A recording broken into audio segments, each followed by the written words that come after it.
Okay, let's start the ADU and the ADU client, and we simply connect by typing the Wi-Fi address, in my case 5077, and connect to the system.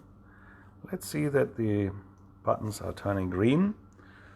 If this is the case, the ADU is in full operation mode. We can see that we have 18 satellites, and if the GPS would be yellow, you should wait until it's green, and you can check whether you have enough satellites so that the ADU will hopefully synchronize in a few minutes. Battery should be green. In case it's yellow, the battery is fair. Here you can see one battery is connected only. It's no problem. So before you start your recording, you would like to adjust your electric field length by typing the actual measured field length and say done, and then the field length is adjusted. You must see your sensors.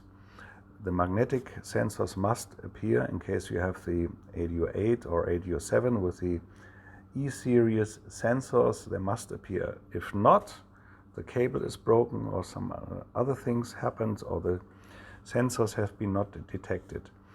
You can try after reconnecting the cable to detect sensors, but if you change the sensor or disconnect the sensor, reboot the ADU in order to make sure that the ADU has the correct self-test values, otherwise the gain settings will be wrong. So I can override manually, but this is exactly what you shouldn't do in case you have the E-series sensors, and that will lead to wrong results. You can configure your station and provide default remote station, and you can edit your local station, and these values will appear in your EDI file as well as the country, area, etc., client. All these values are later stored after processing in the EDI file. So that's basically all, and we can write the sensors if you want and write the configuration if you want. From this moment the jobs will use the actual configuration, but in case you reboot the ADU, they may be lost.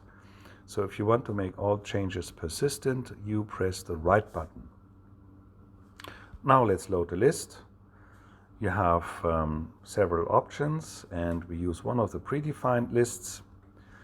And this list is just a list which you can use for any sensors, but the frequencies and the length are adjusted. So you have the choice to use the standard MT.